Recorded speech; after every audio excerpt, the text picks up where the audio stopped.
평소에 푹 자고 일어났는데도 눈밑이 뭔가 검게 보이기도 하고 또 어떨 때는 고리져 보이기도 하고 이런 것들을 저희가 다크서클이라고 정의할 수 있을 것 같습니다.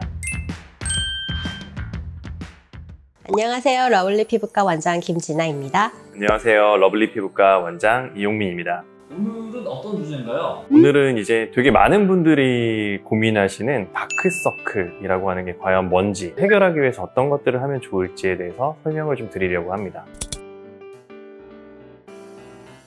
물론 피곤해서 생기는 다크서클도 있습니다. 하룻밤 잠을 엄청 못 잤는데 다음날 좀 피부도 처져 보이고 눈도 퀭해 보이고 이런 것들은 피부 자체가 스트레스를 받아서 생기는 일시적인 변화라고 보시면 되고, 그럴 때 생겼던 다크서클은 보통 푹 쉬거나 영양 공급 같은 것들 충분히 해주시면 좋아지는 경우가 많습니다. 근데 이제 그런 것들이 아니고 평소에 푹 자고 일어났는데도 눈밑이 뭔가 검게 보이기도 하고 또 어떨 때는 고리져 보이기도 하고 이런 것들을 저희가 다크서클이라고 정의할 수 있을 것 같습니다.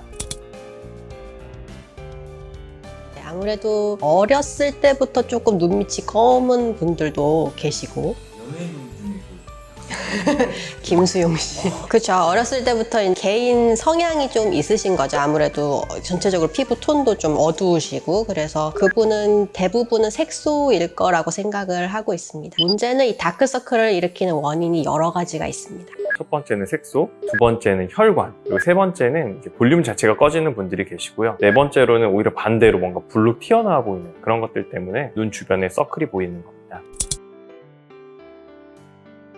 색소 때문에 생긴 다크서클 같은 경우에는 색소를 치료하는 레이저들을 가지고 제거를 하게 되는데요.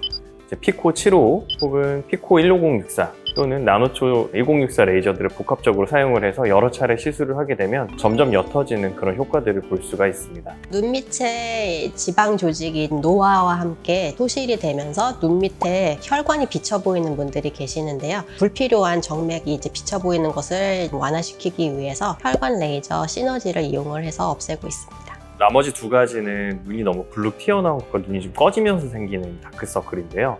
눈이 꺼지는 다크서클 같은 경우에는 눈 아래 경계가 뭔가 좀 안쪽으로 들어간 듯한 모양이 나타나는 분들이 계세요. 그런 분들은 그런 경계를 조금씩 올려줄 수 있는 필러를 사용해서 좀 채워주는 치료를 하게 되면 그 부위가 훨씬 더 매끈해지면서 다크서클이 없어지는 효과들을 볼 수가 있고요. 마지막으로 너무 불룩 튀어나온 부분 때문에 다크서클이 있는 것처럼 보이는 분들 같은 경우에는 너무 심한 경우에는 수술적인 치료를 사실 하시는 게 좋고요. 경미한 정도로 튀어나온 분들 같은 경우에는 리프팅을 해주는 그런 장비들을 가지고 조직들을 좀 줄여주면 피부 표면이 매끄러워지기 때문에 다크서클에 대한 치료 효과를 좀 보실 수가 있습니다.